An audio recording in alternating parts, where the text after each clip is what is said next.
The October wind cut through the streets of Brooklyn like a blade, carrying with it the smell of rain-soaked asphalt and the distant promise of an early winter.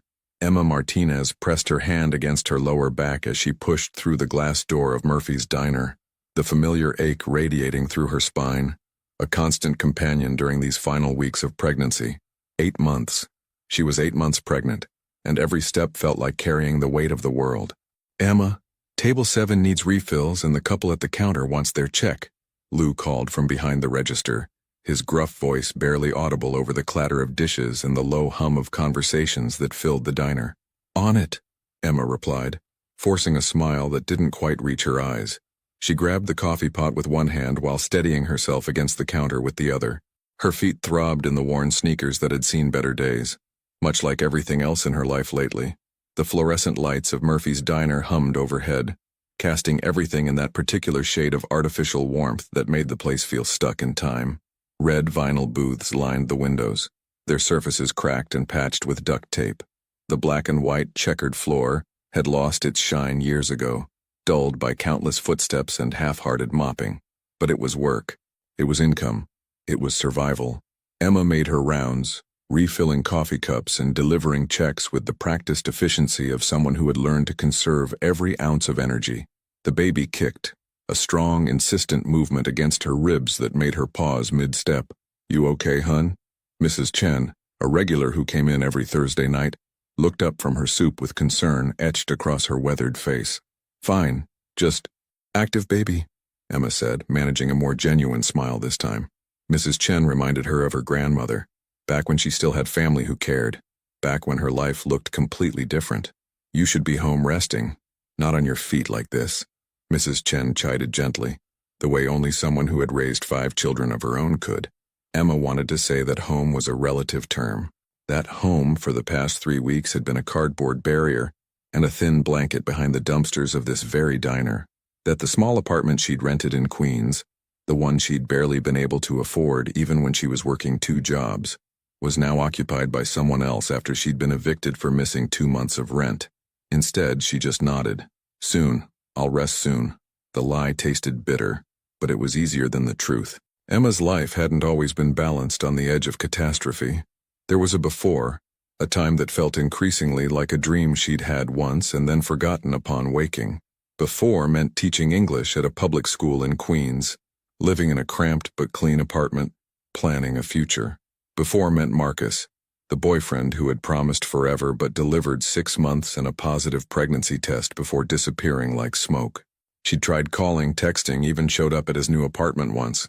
The woman who answered the door, younger, unburdened by pregnancy, had looked at Emma with something between pity and disgust before closing the door in her face. Before meant having her mother's number in her phone, someone to call in a crisis.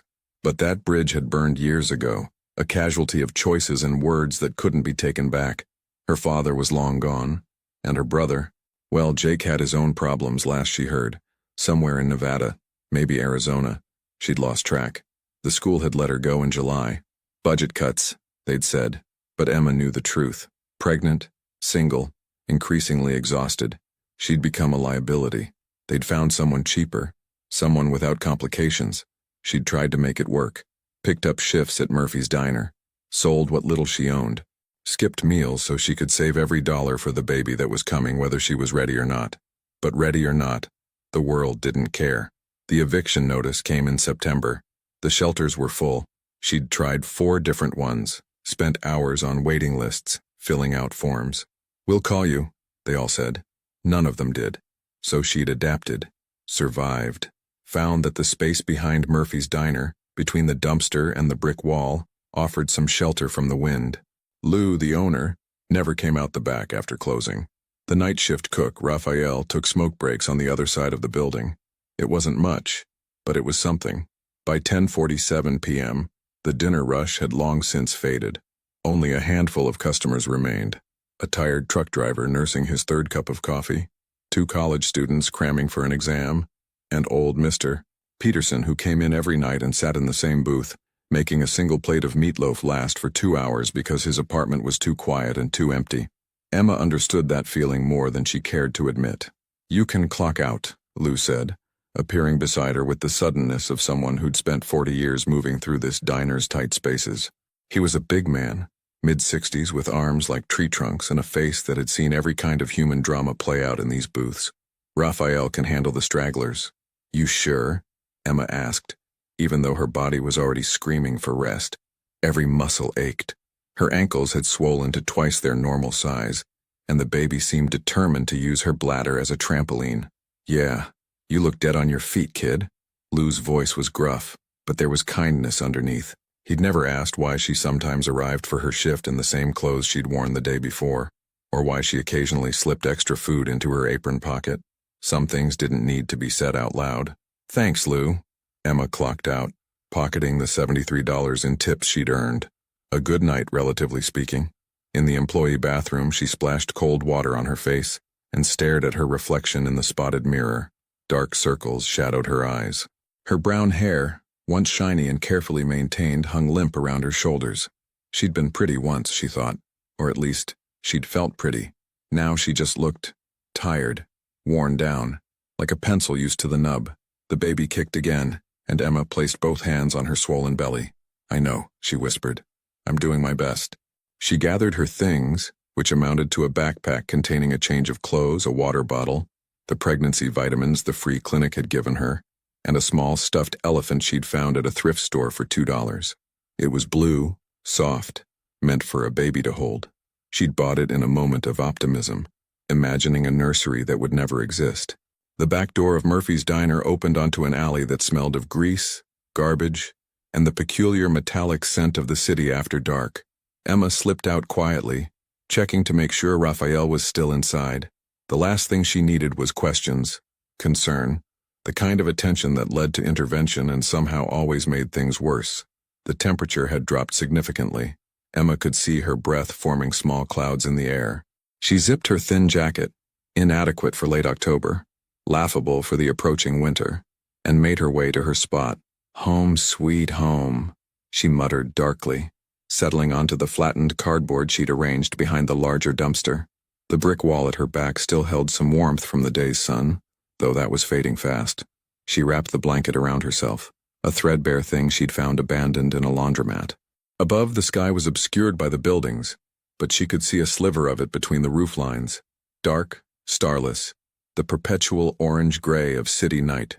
The sound of traffic on Atlantic Avenue was a constant rumble, punctuated by sirens, car horns, the occasional shout. Emma closed her eyes and tried to sleep, knowing she needed rest, knowing that tomorrow would bring another shift, another day of pretending everything was fine. The baby moved inside her and she hummed softly, a song her grandmother used to sing, something in Spanish that she only half remembered the words to. She didn't cry. She'd learned that crying was a luxury she couldn't afford. Tears required energy, and energy was something she needed to conserve. The cold crept in slowly, insidiously. It started in her fingers and toes, then worked its way deeper. Emma pulled the blanket tighter, curled on her side, the only comfortable position left to her, and tried to think warm thoughts. She must have dozed, because she jerked awake to the sound of footsteps. Vincent Romano had never intended to walk down this particular alley. His meeting at the warehouse 2 blocks over had run late. Negotiations with suppliers who thought they could charge more, just because Vincent was younger than his predecessor, as if his age somehow made him less capable of making problems disappear. He'd corrected that assumption efficiently, the way his father had taught him before a rival's bullet had ended those lessons permanently. Now at 32, Vincent controlled 6 blocks of Brooklyn's underground economy, with the kind of iron grip that made men twice his age think very carefully before crossing him. He didn't rule through violence alone, though he was certainly capable of it when necessary. He ruled through strategy, through understanding that fear and respect were 2 sides of the same coin, and knowing exactly when to flip it. The November wind bit at his face as he walked, his security detail trailing at a discreet distance. Marco, his lieutenant and closest thing to a friend, had offered to bring the car around to the front, but Vincent had waved him off. He liked walking sometimes, liked the feel of the city at night, the honest sounds of it. He'd cut through the alley because it was faster, because he knew every shortcut in this neighborhood, had grown up running these streets when they'd belonged to his father, and his uncle before that. The Romano name meant something here, had for 3 generations.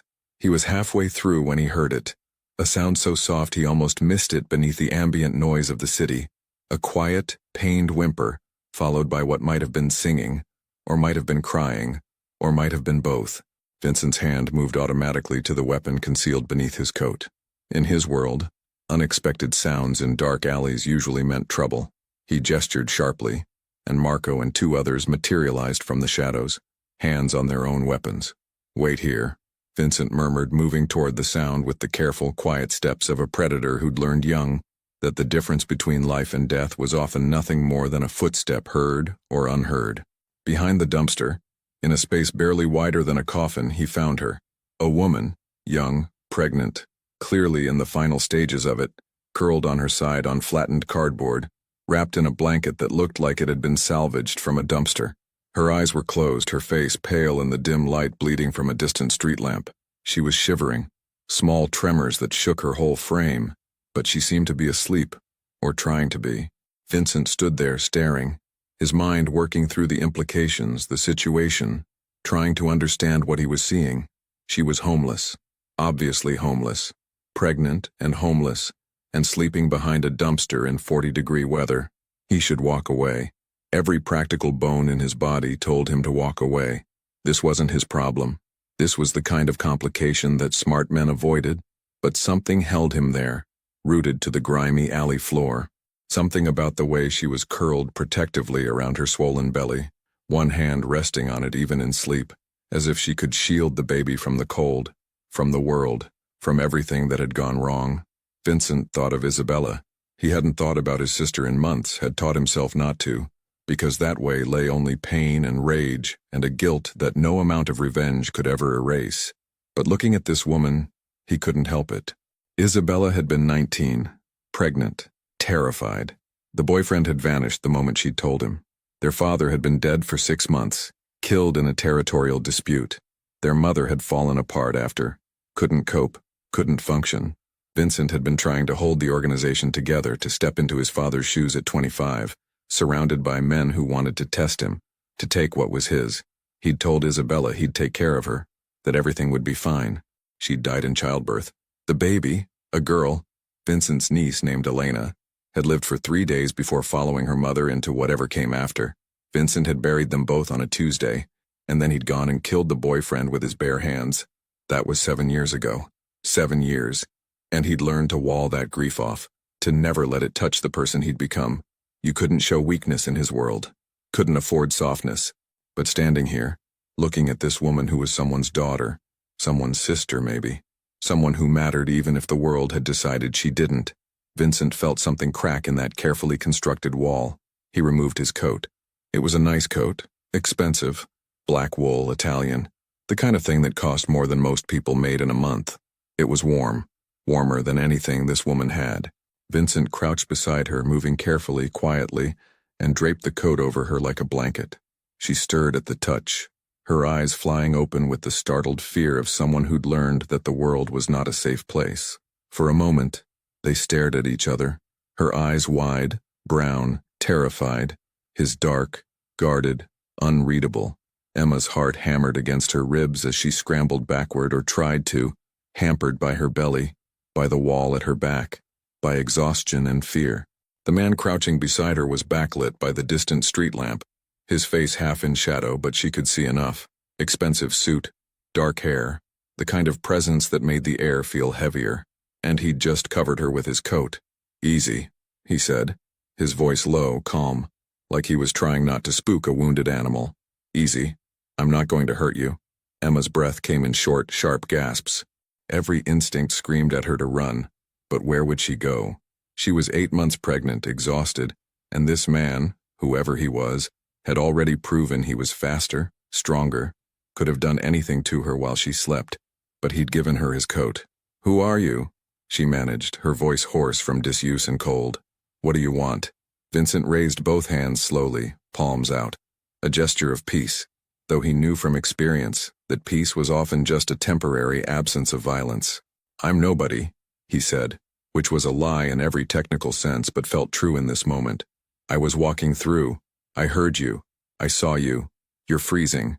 I'm fine." Another lie, but Emma clung to it like a lifeline. Admitting she wasn't fine, that she needed help, felt like the final surrender of her dignity. "You're not fine." Vincent's voice was matter of fact, not unkind. "You're pregnant, sleeping behind a dumpster in October. That's the opposite of fine." Emma's eyes filled with tears, the ones she'd been holding back for hours, days, weeks. She blinked them away furiously. "I don't need your pity." "Good. I'm not offering any." Vincent stood slowly, giving her space, showing her he wasn't a threat. "I'm offering you a coat. It's cold. You need it. That's not pity. It's just basic human decency." She stared up at him, trying to read him, to understand what he wanted. In her experience, nobody gave something for nothing. There was always a price, always an expectation. "What do you want from me?" she asked, and hated how small her voice sounded. Vincent was quiet for a moment, considering the question. What did he want? He didn't know. Absolution, maybe. A way to go back 7 years and save Isabella. A world where pregnant women didn't sleep behind dumpsters. "Nothing," he finally said. "I want nothing from you. Keep the coat. Don't freeze. That's it." He turned to leave, and Emma found herself saying, "Wait." Vincent paused, looked back. "Why?" she asked. "Why would you help me?" He could have told her the truth, about Isabella, about guilt, about the way the past never really stayed buried. But instead he just shrugged. Why not? And then he walked away, disappearing into the shadows of the alley like he'd never been there at all. Emma sat there, wrapped in a coat that still held the warmth of his body, the scent of expensive cologne and something else. Cigarette smoke, maybe, or the city itself. Her hand shook as she pulled it tighter around herself. The coat was heavy, well made, probably worth more than every possession she owned combined. The lining was silk, smooth against her chapped skin. For the first time in weeks, she felt genuinely warm. She should have given it back, should have run after him and returned it, because accepting gifts from strangers in dark alleys was how people got hurt, got trapped, got worse than they already were. But she was so cold, so tired, and the baby had finally stopped kicking, lulled by the warmth. Emma lay back down, the coat wrapped around her like armor, and let herself drift toward sleep. Real sleep, the kind that came when your body finally relaxed, when survival shifted from immediate crisis to something approaching stability, even if just for a night. Vincent walked back to where Marco waited, his shoulders tense, his mind already trying to rationalize what he'd just done. "Everything okay, boss?" Marco asked, his hand still near his weapon, eyes scanning the alley for threats. "Fine. Nothing. Let's go." They walked in silence toward the black SUV parked at the curb. Vincent slid into the back seat, and Marco took his place in the passenger seat while Tony drove. The leather was cold, the interior dark except for the glow of the dashboard. "You gave her your coat," Marco said. It wasn't a question. Vincent didn't answer, just stared out the window at the passing streets. His streets, the kingdom he'd inherited and expanded, built on foundations of blood and fear and the kind of loyalty that came from equal parts respect and terror. "Vincent, I know." Vincent's voice was sharp. "I know what you're going to say." "Do you?" Marco turned in his seat, his weathered face serious. "Because what I'm going to say is that was a $4,000 coat, and you just gave it to a homeless woman you're never going to see again." "So? So nothing. Just not like you, that's all." Vincent met his lieutenant's eyes. Marco had been there the day they'd buried Isabella, had helped dig the grave when the ground was too frozen for the gravediggers' machines to work properly, had never mentioned it since, because that was the arrangement. The past stayed buried with the dead. "She's pregnant," Vincent said quietly. Understanding flickered across Marco's face. He nodded once, then turned back around. "Okay. Okay? Yeah. Okay. I get it." They drove in silence for a while, heading back toward Vincent's apartment in Tribeca, the penthouse with the view of the river, the place that always felt too big, too empty, too much like a museum of a life he'd never really wanted, but had inherited anyway. "You think she'll be all right?" Marco asked as they crossed the bridge. Vincent thought about the woman wrapped in his coat, sleeping behind a dumpster, carrying a child into a world that had already failed her. "No," he said honestly. "I don't." "You gonna do something about it?" "Why would I?" "You gave her your coat." "It's a coat, Marco. It's a $4,000 coat, and you gave it to her because she was cold and pregnant and sleeping in an alley. That's not nothing." Vincent closed his eyes, leaning his head back against the seat. His sister's face floated in the darkness behind his eyelids. Young, scared, asking him to promise that everything would be okay. He'd made that promise. He'd been wrong. "Boss?" Marco's voice was gentle, the way it only got when they were alone, when the masks could slip just slightly. "I'm thinking," Vincent said. He thought about obligations, about the difference between smart choices and right ones, about the fact that he'd spent 7 years building an empire on the ruins of his grief, and maybe, just maybe, that wasn't the only thing he could build. "Find out who she is," he said finally. "Vincent, I'm not asking for your opinion. Find out who she is, where she's from, why she's sleeping behind a dumpster. Be discreet." Marco sighed, but nodded. "All right, I'll put someone on it." The SUV pulled up in front of Vincent's building. The doorman rushed to open the car door, greeting him with the deference of someone who knew exactly who Vincent Romano was and what he was capable of. Vincent rode the elevator to the penthouse, walked through the door into an apartment that cost more per month than most people made in a year, and stood in the dark, looking out at the glittering city spread beneath him like a map of conquered territory. Somewhere out there, a woman he didn't know was sleeping in an alley wrapped in his coat, and for reasons he couldn't fully explain, that mattered. That mattered more than it should. Emma woke to pale dawn light and the sounds of the city waking up. Delivery trucks, distant sirens, the metallic clang of the diner's back door opening. She jerked upright, momentarily disoriented, before reality crashed back. The coat, the man, last night. She looked down at herself, still wrapped in the expensive coat, and for a wild moment wondered if she'd dreamed the whole thing. But no, the coat was real, heavy and warm, and definitely not hers. Raphael's voice drifted from the back door as he lit his first cigarette of the morning shift. Emma scrambled to her feet, ignoring the way her body protested, the way her bladder screamed for attention. She couldn't let Raphael see her, couldn't let anyone see her like this. She folded the coat carefully, reverently, and tucked it into her backpack.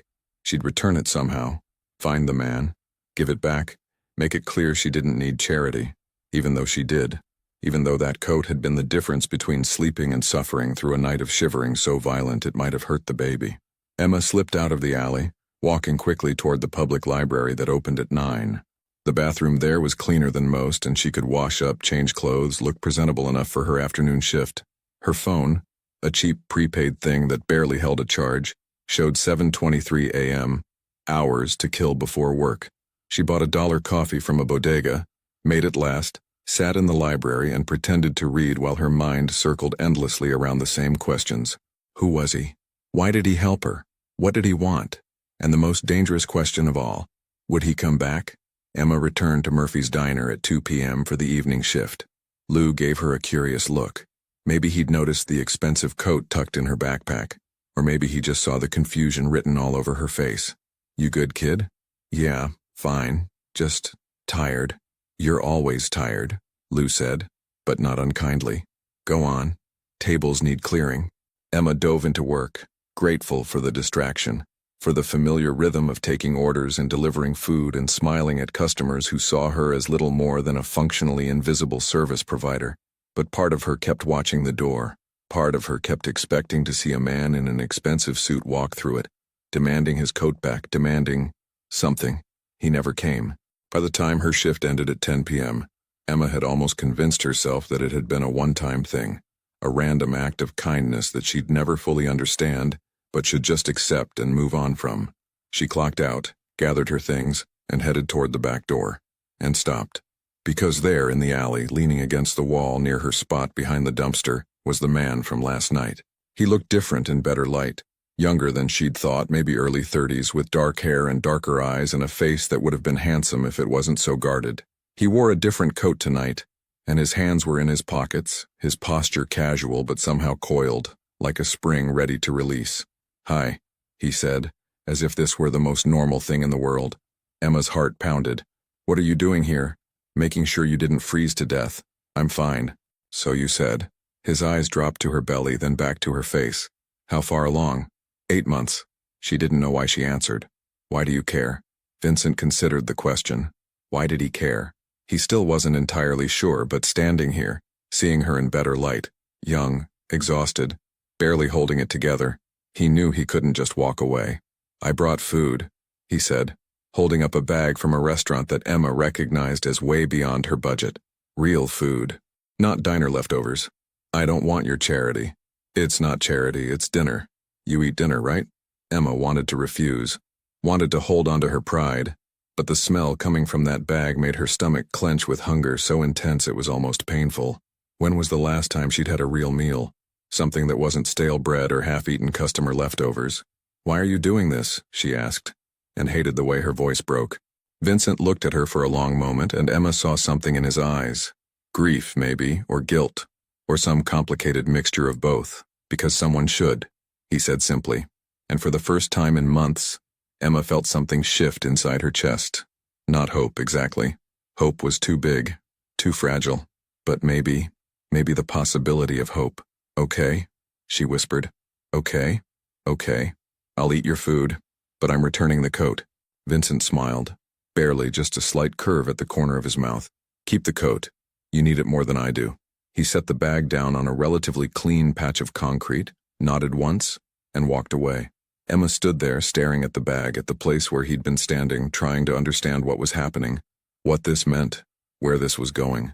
She didn't know, but for the first time in a very long time, she wasn't facing the night alone. And maybe, just maybe, that was enough. 3 days had passed since the night Vincent Romano had given Emma his coat, and she'd seen him every single one of those nights. He never stayed long. He'd appear in the alley around closing time, always carrying food from different restaurants. Italian one night, Chinese the next, then a diner breakfast at midnight that included eggs, bacon, pancakes, and coffee so good it made Emma want to cry. They didn't talk much. He'd hand her the food, ask if she was okay, and leave before she could form a proper response. It was strange, unsettling, and if Emma was being honest with herself, it was the only thing keeping her going. But tonight, she'd decided, had to be different. She couldn't keep accepting help from a stranger, couldn't keep taking food and warmth and kindness without understanding what it cost, what he wanted in return. Because in Emma's experience, everything had a price. She'd washed the coat as best she could in the library bathroom sink, dried it carefully, folded it with more care than she'd given anything in months. It sat now in her backpack, ready to be returned. The evening shift at Murphy's Diner had been brutal. A large party of 12 had come in at 7, stayed until 9:30, and left a 15% tip that felt like an insult after 2.5 hours of constant service. Emma's feet throbbed, her back ached, and the baby had been kicking all day with an energy that suggested she'd be a soccer player. You look worse than usual, Lou commented as Emma collected her tips. $52. Better than nothing, but not enough to change anything substantial. Thanks, Lou. You really know how to make a girl feel special. I'm serious, kid. Lou's weathered face creased with concern. You need to see a doctor. When's the last time you had a checkup? Emma thought about the free clinic she'd gone to twice. The one that was always packed, where she'd waited 4 hours just to be told everything looked fine and to come back in a month. That had been 6 weeks ago. I'm fine, she said automatically. Emma, I'm fine, Lou. Really. Just tired. Lou studied her for a long moment, and Emma could see him working through something in his mind, weighing words he wasn't sure he should say. Finally, he sighed. There's been a guy, coming around, waiting in the alley after closing. Emma's stomach dropped. I know. You know? Lou's eyebrows shot up. Emma, that's not safe. You can't just meet strange men in alleys. He's not strange. I mean, he is, but he's not. He's been helping me. Helping you how? Emma hesitated. How could she explain it without revealing that she'd been sleeping behind the dumpster, that she was homeless, that her life had fallen apart so completely that a stranger's coat was the difference between survival and hypothermia? He's just been nice, bringing food, making sure I'm okay. Lou's expression darkened. Emma, I've owned this diner for 40 years. I know this neighborhood, know the people in it, and I'm telling you, that man is dangerous. You know him? Know of him. Vincent Romano. Lou said the name like it tasted bad. His family. They're not good people, kid. They're involved in things. Bad things. And men like that don't help people out of the goodness of their hearts. There's always an angle. Emma felt something cold settle in her stomach. Vincent Romano. She finally had a name to put to the face, to the careful distance he kept, to the way he moved like violence was always just beneath the surface. What kind of bad things, she asked, even though part of her didn't want to know. Lou glanced around the diner, making sure they weren't overheard. The kind that get people hurt, the kind that end up in police reports and hospital beds. His father ran half of Brooklyn before someone put a bullet in him. Word is, Vincent's even more ruthless than the old man was. You need to stay away from him. I will, Emma said, but the words felt hollow. I'm giving back his coat tonight. After that I won't see him again. Lou didn't look convinced, but he nodded. Good. Be careful, Emma. Whatever you're going through, and don't think I don't know you're going through something, it's not worth getting involved with people like that. Vincent was already in the alley when Emma stepped out the back door at 11:04 p.m. He leaned against the brick wall, illuminated by the weak glow of a distant security light, scrolling through his phone with the casual air of someone who owned the night itself. He looked up when he heard the door, and something in his expression softened. Hey. Hi. Emma's voice came out steadier than she felt. She pulled the folded coat from her backpack. I need to give this back. Vincent frowned. It's going to be 38 degrees tonight. You need the coat. I need to give it back, Emma repeated firmly. I can't keep accepting things from you. I don't even know you. So get to know me. Why? The question burst out of her with more force than she'd intended. Why are you doing this? What do you want from me? Vincent was quiet for a moment, studying her face in the dim light. When he finally spoke, his voice was careful, measured. I don't want anything from you. I'm just trying to help. People don't just help, not for free. There's always something. Maybe I'm not most people. Lou says you're dangerous. Emma watched his face carefully, looking for a reaction. He says your family is involved in bad things, that I should stay away from you. Vincent's expression didn't change, but something flickered in his eyes. Resignation, maybe, or a bone-deep weariness. Lou's not wrong. The admission hung in the air between them. So I should stay away from you, Emma said, but it came out as a question rather than a statement. Probably. Vincent pushed off from the wall, closing some of the distance between them. But if you do, you'll sleep in the cold tonight, and tomorrow night, and every night until winter really hits, and then... He didn't finish the sentence. He didn't need to. Emma clutched the coat tighter, her knuckles white. I can take care of myself. I know you can. You've been doing it. But you shouldn't have to. Vincent's voice dropped lower, almost gentle. Look, I'm not going to pretend I'm a good person. I'm not. I've done things. He paused, seemed to choose his words carefully. I've made choices that keep me up at night. But I saw you, cold and pregnant and alone, and I couldn't just walk away. Maybe that makes me dangerous in a different way, I don't know. But I'm not asking you for anything. I'm just offering help. Why? Emma's eyes were filling with tears, and she hated it. Hated feeling this vulnerable, this exposed. Why me? Vincent was quiet for a long moment. When he finally spoke, his voice was rough with an emotion Emma couldn't quite identify. I had a sister, Isabella. She was 19, pregnant, and the father left when he found out. I was trying to hold things together after my father died. Trying to prove myself, and I told her I'd take care of her, that everything would be fine. What happened? She died. Her and the baby both. Vincent's jaw tightened. I was too late, too busy, too focused on the wrong things, and I buried them on a Tuesday and realized that all the power I'd fought for, all the respect I'd earned, none of it mattered. None of it brought them back. Emma stood frozen, the coat still clutched in her hands. She saw it now, the way he looked at her belly, the careful distance he maintained. The food he brought with the dedication of someone fulfilling a promise made too late to the person it was meant for. I'm not your sister, she said softly. I know, but you could be someone's sister, someone's daughter, and if there's anyone out there who cares about you the way I cared about Isabella, I'd want someone to help you when they couldn't. There's no one, Emma admitted, the words tasting like defeat. My family, they're gone, or they might as well be. Vincent nodded. Like this confirmed something he'd already suspected. Then let me help. No strings, no expectations. Just let me help. Emma wanted to say no. Every survival instinct she'd developed over the past months screamed at her to refuse, to maintain her independence, to not get entangled with a man who admitted he was dangerous, who ran in circles that ended in police reports and hospital beds. But she was so tired, so cold, so scared of what would happen when winter really hit. When her pregnancy reached its final weeks, when the baby came and she had nowhere to bring her, no safe place to heal, no way to keep a newborn warm in an alley behind a dumpster. What kind of help? She asked, her voice barely above a whisper. Vincent seemed to consider his words carefully. I own some properties. Small apartments. Nothing fancy. There's one in Sunset Park. 1 bedroom. Furnished. Quiet building. The tenant moved out last month. You could stay there. I can't afford rent. I'm not asking you to pay rent. Then what are you asking? Nothing. Stay there until you have the baby. Get back on your feet. Figure out your next move. That's it. Emma laughed, a harsh, disbelieving sound. Nobody offers someone a free apartment for nothing. I do. Vincent pulled out his phone, showed her photos of a small but clean apartment. Hardwood floors, large windows, a kitchen that looked about 100 years newer than anything Emma had seen in months. It's empty. You need a place. Simple math. Why would you do this? Because I can. Because you need it. Because... Vincent stopped, seemed to struggle with something.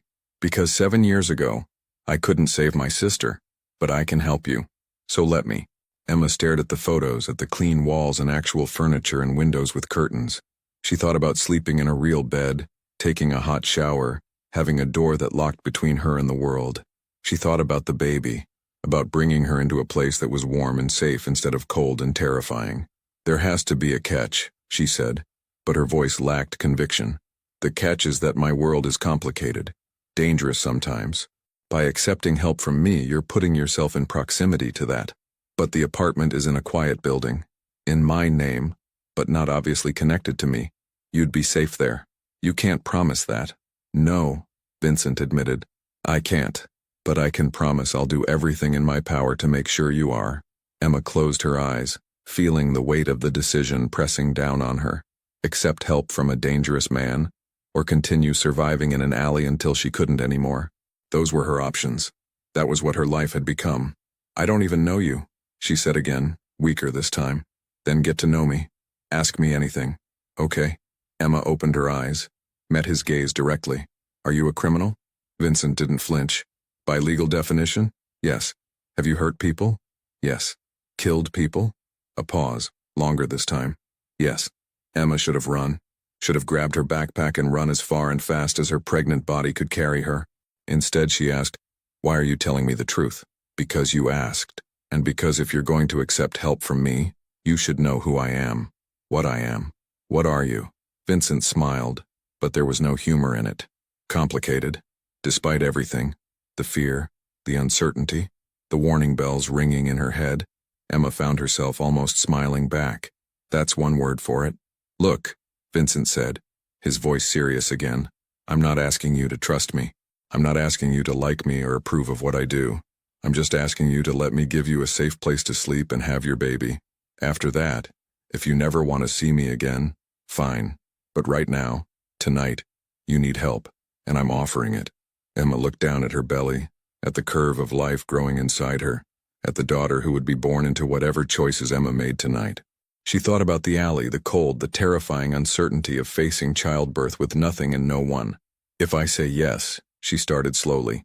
There are rules. Okay, this doesn't mean I owe you anything. Not money, not anything else. Agreed. If I feel unsafe, if anything feels wrong, I leave. No questions. No consequences. Agreed. And you tell me the truth, always. About who you are, what you do, any danger that might be coming. I need to be able to make informed choices. Vincent studied her for a long moment, and Emma saw something like respect flicker across his face. Okay. Truth, always. Even when it's ugly. Especially when it's ugly. Deal. Vincent extended his hand. Emma looked at it. Strong, scarred, the hand of someone who'd built an empire on foundations she didn't want to think about too carefully. She thought about Isabella, about the sister Vincent had lost, about the way grief had carved valleys in his expression when he spoke about her. She took his hand. His grip was firm, but careful, mindful of her condition, her vulnerability. Deal, she whispered. 24 hours later, Emma stood in the doorway of an apartment she could barely believe was real. It was small, maybe 500 square feet, but it was clean. The hardwood floors were scratched but swept. The walls were painted a soft cream color. Sunlight streamed through windows that overlooked a quiet street in Sunset Park, filtered through curtains that actually matched.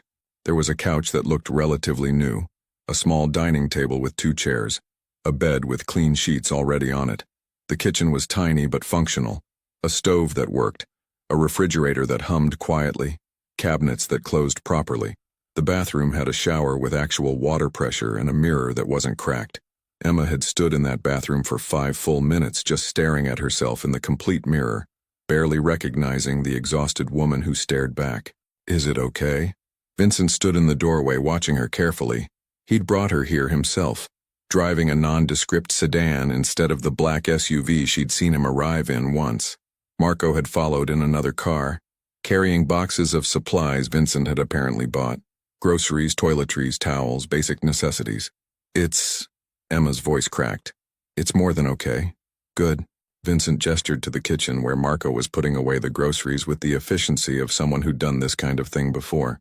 Marco stocked the kitchen with basics. If you need anything specific, just let me know.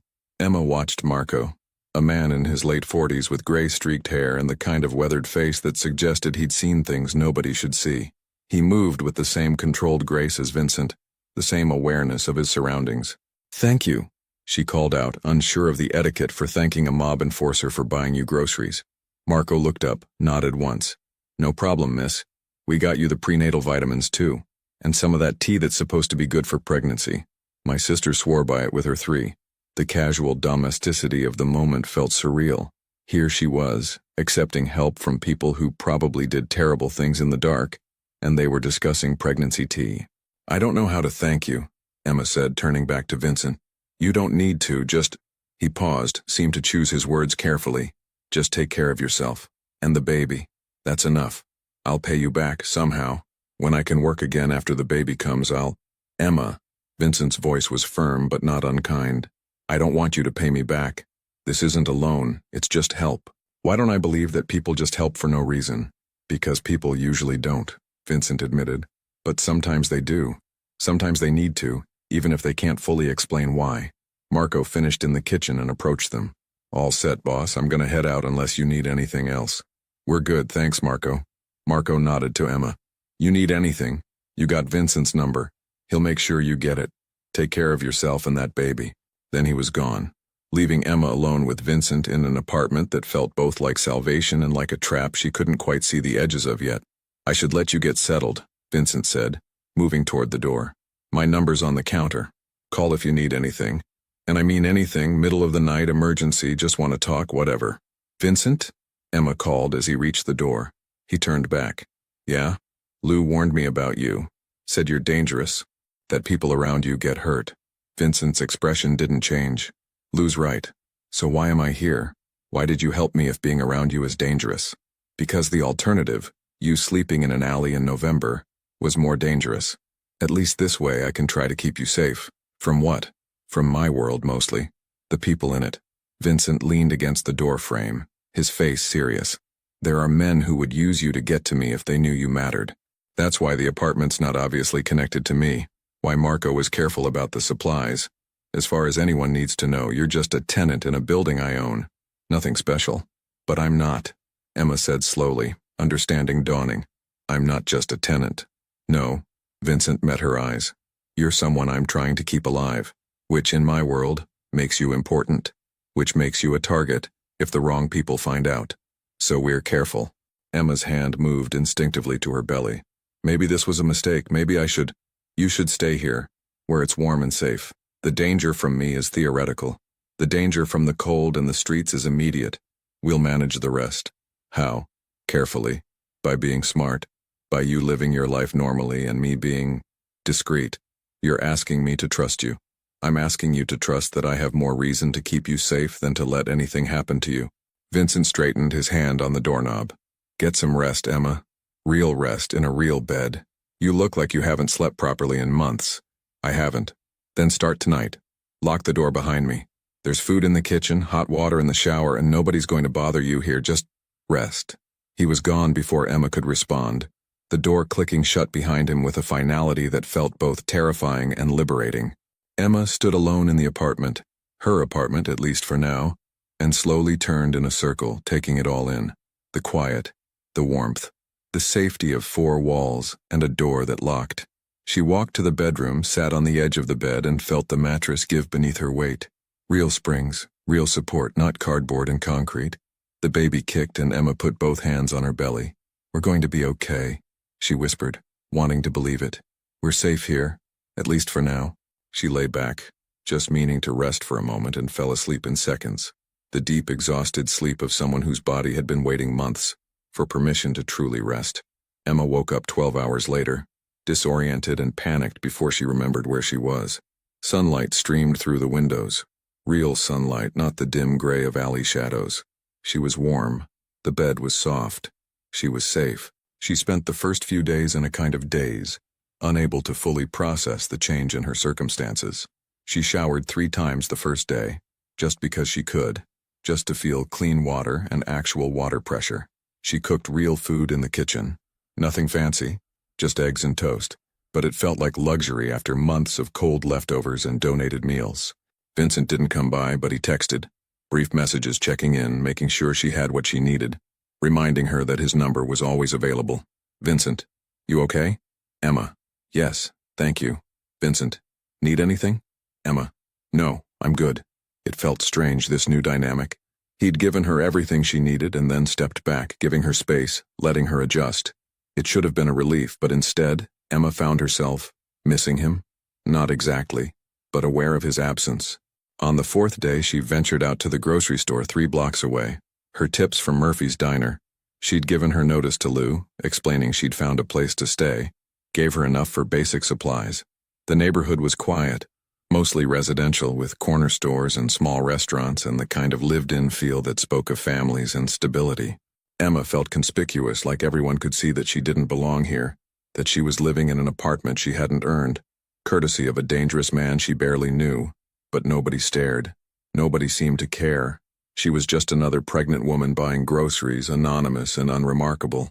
When she returned to the apartment, Vincent was waiting in the hallway outside her door. Emma's heart jumped. Is something wrong? No, just checking on you. He looked different in daylight. Still guarded, still carrying himself like violence was always an option, but somehow more human. Can I come in? Emma hesitated, then unlocked the door. Okay.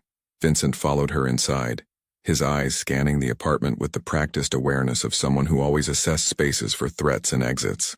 You settling in okay? Yeah, it's good. Really good. Emma set her groceries on the counter and started unpacking them, needing something to do with her hands. I wasn't expecting you. I should have called first. Sorry. It's your apartment. It's your home. There's a difference. Vincent leaned against the counter, maintaining a respectful distance. I wanted to talk to you about something. Emma's stomach tightened. Here it was. The catch, the price, the thing she'd been waiting for since the beginning. Okay. You need to see a doctor. A real doctor, not a free clinic. When's the last time you had a checkup? I don't know, 6 weeks, maybe 7? Vincent's expression darkened. You're 8 months pregnant. You should be seeing someone every week. I know that. But doctors cost money and I don't have insurance and I'll pay for it. Vincent, I'll pay for it, he repeated firmly. And before you argue, think about the baby. She needs you healthy. She needs to know everything's okay. So you're going to see a doctor and I'm paying, and that's not negotiable. Emma wanted to argue, wanted to maintain her independence, but he was right. She'd been worried about the baby, about the lack of movement sometimes, about the pains that shot through her back, about 1,000 tiny things that probably meant nothing but might mean everything. Okay, she said quietly, but I'm paying you back. Sure, when you're back on your feet and working again. Until then, let me do this. Why? Because I can, because you need it, because... Vincent stopped, seemed to struggle with something. Because nobody did it for Isabella, and maybe if someone had, things would be different. So I'm doing it for you. Call it selfish if that makes it easier to accept. Emma studied his face, the grief still raw in his eyes when he mentioned his sister. It's been 7 years. Some things don't get easier with time. They just get more familiar. I'm sorry. Don't be. Just let me help. Vincent pulled out his phone. I know a doctor. She's good, discreet, and she owes me a favor.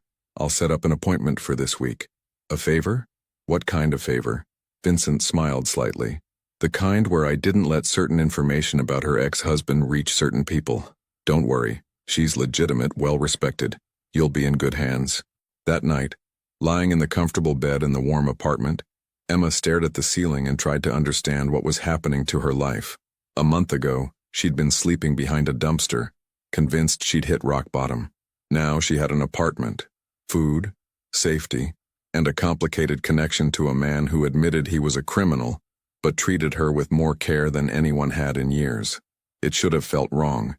Instead, it felt like breathing after months of drowning.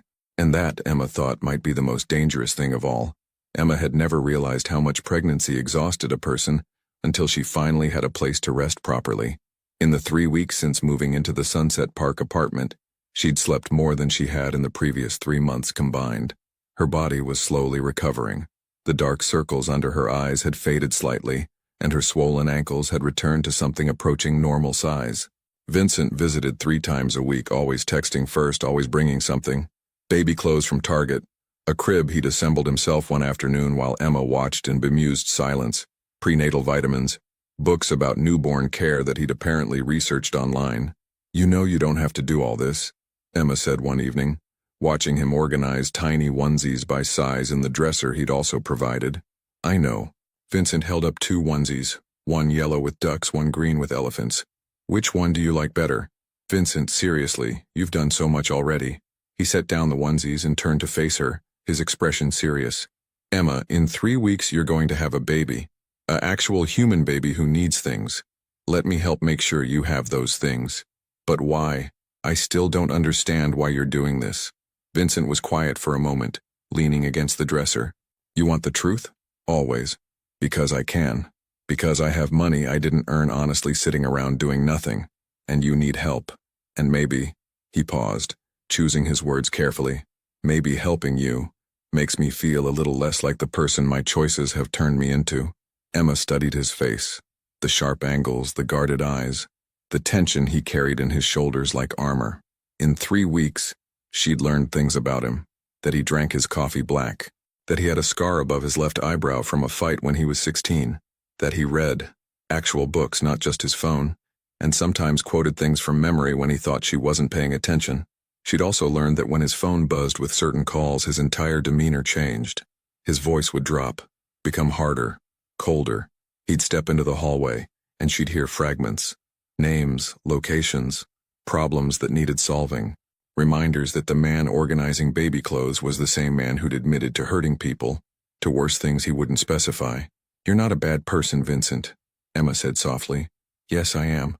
I've made choices. You're a person who's made bad choices. That's different."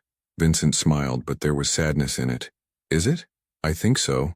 Bad people don't assemble cribs for pregnant women they barely know. Maybe I'm just complicated." "Yeah," Emma smiled back. "You said that before. I'm starting to believe it." Dr. Sarah Chen's office was in a nice part of Brooklyn Heights, the kind of place with comfortable waiting rooms and actual magazines from this year. Emma felt out of place in her worn maternity jeans and Target sweater, surrounded by women in expensive yoga clothes with designer diaper bags already prepared. Vincent had driven her, waited in the lobby despite her protests that he didn't need to stay. When the nurse called her name, Emma looked back to see him already absorbed in his phone, managing whatever part of his business required constant attention. Dr. Chen was in her early 40s, professional but warm, with kind eyes behind stylish glasses. She didn't ask questions about how Emma could afford her services, just conducted a thorough examination and ultrasound. "Everything looks good," Dr. Chen said, showing Emma the screen where her daughter's heartbeat pulsed strong and steady. "She's measuring right on track for 37 weeks. Have you thought about a birth plan?" Not really. I guess I'll just go to the hospital when it's time." "You're alone? No partner? No family?" Emma hesitated. "I have a friend. He said he'd take me when it's time." Dr. Chen's expression suggested she understood more than Emma had said. "Good. You'll want someone with you. The hospital I'm affiliated with has excellent labor and delivery services. I'll make sure they have your file." When Emma returned to the waiting room, Vincent stood immediately, pocketing his phone. "Everything okay?" "Perfect. She's healthy. Strong heartbeat." Something shifted in Vincent's expression. Relief, maybe, or joy. "That's good. That's really good." They walked to his car in silence, but it was a comfortable silence, the kind that had developed over 3 weeks of dinners and conversations and slowly learning to exist in each other's space. "Vincent?" Emma asked as he navigated Brooklyn traffic. "Yeah? Thank you. For all of this. The doctor, the apartment, everything. I know I keep saying it, but you don't have to thank me. I do, though, because nobody else did this. Nobody else even tried." Vincent's hands tightened on the steering wheel. "Then they were fools. You and that baby. You deserve someone looking out for you. Emma felt her eyes sting with tears. Pregnancy hormones, exhaustion, or maybe just the overwhelming reality of someone caring after so long without it. I'm going to pay you back someday, I promise. Emma, I mean it. When I'm back on my feet, when I'm working again, I'll pay back every cent. Okay, Vincent said quietly. If that's important to you, okay. But there's no rush, no pressure. Just focus on getting through the next few weeks. That night, Emma lay in bed feeling the baby move. Strong kicks and rolls that suggested she'd be active, energetic, full of life. She thought about Vincent, about the strange friendship they'd developed, about how wrong it should feel to depend on someone like him. But it didn't feel wrong. It felt like the first right thing that had happened to her in a very long time. It happened on a Tuesday, 2 weeks later. Emma woke at 4 a.m. to a pain that wrapped around her entire abdomen like a vice grip. She lay still, breathing through it, telling herself it was Braxton Hicks, practice contractions, nothing serious. But the pain came back, and again, with increasing regularity. By 5 a.m. she was timing them, 7 minutes apart, lasting 45 seconds each. Her water hadn't broken, but something was happening. Something real and terrifying and undeniable. The baby was coming. Emma grabbed her phone with shaking hands and called the only number that made sense. Vincent answered on the second ring, his voice alert despite the early hour. Emma, what's wrong? I think... Another contraction hit, stealing her breath. I think it's time. The baby's coming. I'm on my way. 10 minutes. Can you get to the door? Yes, I think so. Do it now. Unlock it. I'm coming. Emma managed to reach the door, unlock it, and collapse onto the couch as another contraction rolled through her. She'd read about labor, knew intellectually what to expect, but the reality was overwhelming. Pain and pressure, and the terrifying knowledge that there was no going back, that her life was about to change irrevocably. Vincent burst through the door exactly 9 minutes later, Marco right behind him. He took one look at Emma doubled over on the couch and moved into immediate action. How far apart? He asked, his voice calm but urgent. 5 minutes now, maybe less. Marco, get the car. Emma, can you walk? I don't know. Another contraction, stronger than the others. Vincent knelt beside her, his hand on her shoulder. You can do this. We're going to get you to the hospital. The doctor's meeting us there. Everything's going to be okay. Emma wanted to believe him, wanted to feel reassured, but all she could feel was fear, raw and primal and all-consuming. Vincent helped her stand, supported her weight as they made their way to the elevator. Marco had the car running, and they got Emma into the back seat just as another contraction hit. Breathe, Vincent said, sliding in beside her.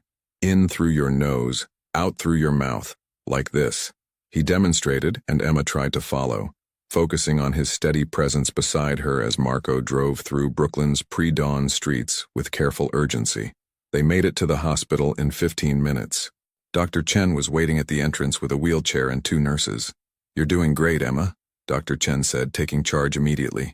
Let's get you upstairs and see how far along you are. The next hours were a blur of pain and pressure, and medical terminology Emma barely understood. She was 6 centimeters dilated, too far along for an epidural according to Dr. Chen. The baby was coming fast, faster than typical for a first birth. Vincent stayed through all of it. He held her hand through contractions that made her scream. He wiped sweat from her forehead and told her she was strong. She could do this. She was almost there. When Emma said she couldn't, that it was too much, he looked her in the eyes and said, Yes, you can. You've survived everything else. You can survive this. At 9:47 a.m., Sofia Maria Martinez entered the world screaming, red-faced and perfect. Emma had never felt anything like the moment they placed Sofia on her chest, warm and wriggling and impossibly small. All the pain, all the fear, all the months of struggle crystallized into this single, perfect moment of meeting her daughter. Hi, baby, Emma whispered, tears streaming down her face. Hi, Sofia. I'm your mom. I'm your mom. Vincent stood back, giving them space, but Emma could see his face. The raw emotion he wasn't quite managing to hide, the way his eyes glistened with unshed tears. You want to hold her? Emma asked after the nurses had cleaned Sofia up and wrapped her in a pink blanket. I shouldn't. Vincent, you got us here. You made this possible. Hold her. He approached carefully, like Sofia was made of glass, and took her with the awkward gentleness of someone who hadn't held a baby in years. Sofia squirmed, then settled. her tiny hand wrapping around Vincent's finger. Emma watched something break open in his face. Grief and joy tangled together, memories of his sister mixing with the present moment. 7 years of guilt meeting this perfect, innocent new life. "She's beautiful," Vincent said, his voice rough. "Emma, she's perfect." "Yeah," Emma whispered. "She is." The moment was interrupted by Marco appearing in the doorway, his expression tense. He gestured to Vincent, who reluctantly handed Sophia back to Emma and stepped into the hallway. Emma couldn't hear their conversation, but she could see it through the window. Marco talking urgently, Vincent's expression darkening, both men speaking in low, intense tones that suggested bad news. When Vincent returned, his face had shifted back to the guarded mask he wore when dealing with his other life. "Everything okay?" Emma asked, though she knew it wasn't. "Yeah, just business. Nothing for you to worry about." But his eyes said differently. "Vincent, I need to step out for a bit, handle something, but I'll be back. I promise." He was gone before Emma could respond, leaving her alone with Sophia, and a creeping sense that something had changed, that the bubble of safety they'd existed in for the past 5 weeks was about to burst. Vincent returned 3 hours later, and Emma knew immediately that something was seriously wrong. His suit jacket was gone, his shirt slightly disheveled, and there was a controlled tension in his movements that suggested violence barely contained. "What happened?" Emma asked, holding Sophia protectively. "We need to talk." Vincent pulled a chair close to her bed, his expression grave. "There's a problem. A man named Alexei Volkov. He's a rival. Runs territory in Brighton Beach. He's been watching me, trying to find weaknesses, ways to hurt me." Emma's stomach dropped. "And he knows about me." "Yeah, he knows about you. And now he knows about Sophia." "How?" "Because I wasn't careful enough. Because I visited you regularly. Because people talk. Because in my world, information is currency, and someone sold ours." Vincent's jaw tightened. "I'm sorry, Emma. I tried to be discreet, but what? What does this mean?" Vincent met her eyes. "It means you're in danger. You and Sophia both. As long as Volkov thinks you matter to me, he'll use you to get to me. It's how this works." Emma felt cold fear wash over her. "So what do we do?" "I have options. I can increase security, put people on you 24/7. I can move you somewhere safer, farther from the city. I can—" He stopped, seemed to struggle with something. "Or I can walk away completely. Make it clear you mean nothing to me, that you are just charity, nothing more. Eventually Volkov would lose interest. You'd walk away?" Emma couldn't keep the hurt from her voice. "To keep you safe? Yes, in a heartbeat. But you don't want to." "No." Vincent's voice was barely a whisper. "I don't want to." Emma looked down at Sophia, sleeping peacefully against her chest, unaware of the danger surrounding her life from day one. She thought about the past 5 weeks, about Vincent's steady presence, his care, the way he'd held her hand through labor, and looked at Sophia like she was precious. "I heard you," Emma said quietly, "in the hallway earlier talking to Marco. You weren't just discussing business, were you? You were discussing me. Us." Vincent's expression confirmed it. "What exactly do you do, Vincent? I know you said you're involved in things, but what specifically?" "Emma, truth. You promised me truth. What do you do?" Vincent was quiet for a long moment. When he spoke, his voice was flat, factual. "I control distribution networks. Goods coming into Brooklyn, goods going out. Some of it's legal. Most of it isn't. I manage relationships with other organizations, negotiate territories, resolve disputes." "Resolve how?" "However necessary." He met her eyes. "Sometimes with money, sometimes with threats, sometimes with violence. I run an organization built on fear and loyalty, and I'm good at it because I learned from my father, who was good at it, who learned from his father before him. It's what I know. It's who I am." Emma felt tears burning her eyes. "I can't have my daughter around this life, Vincent. I can't raise her in a world where people get hurt, where violence is just business, where—" "I know." Vincent's voice cracked slightly. "I know. You're right. You deserve better. Sophia deserves better. So what do we do?" Vincent stood, moved to the window, his back to her. "I walk away. I set you up somewhere safe, make sure you have money to get back on your feet, and I disappear from your life. Marco will keep an eye on you from a distance, make sure Volkov backs off, but I stay away. Completely. That's it? You just leave? It's the only way to keep you safe." Emma looked at Sophia, at her daughter's perfect, peaceful face, and felt her heart breaking. Vincent had saved them, had given them a chance. And now, because of who he was, because of the world he moved in, he had to leave. Okay, she whispered. If that's what keeps her safe, then okay. Vincent turned, and Emma saw raw pain in his face. I'm sorry, Emma, for all of it. For dragging you into this, Don't.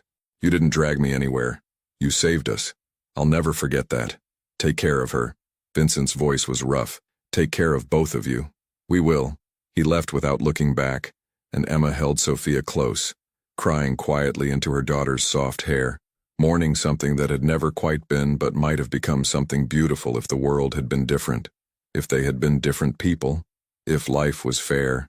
But life wasn't fair.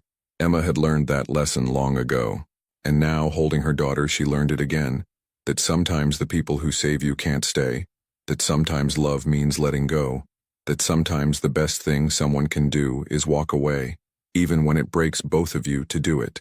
1 week after Vincent left, Emma struggled alone with newborn Sophia in the apartment. Every sound made her jump. Every shadow felt like a threat. Then it happened. 3 men broke through her door while Sophia slept. Volkov's men. Emma managed one call to Vincent before they took her phone. He abandoned you, one man sneered. You mean nothing to him. But Vincent came. With Marco and his entire crew, he stormed Volkov's warehouse. Emma clutched Sophia as gunfire echoed. Brief, brutal, terrifying. Vincent reached them, blood on his shirt from a shoulder wound. I've got you. You're safe. In the aftermath, Vincent made his choice. I'm getting out, setting up Marco to take over. It'll take time, but I'm done with this life. 6 months later, Emma taught at a school again. Vincent attended his first parent-teacher conference with her. No longer the boss, just a man trying to change. Sophia took her first steps toward Vincent as Emma watched. Not perfect, not a fairy tale, just 2 broken people choosing hope, choosing each other, choosing to believe that even dangerous men could find redemption through love.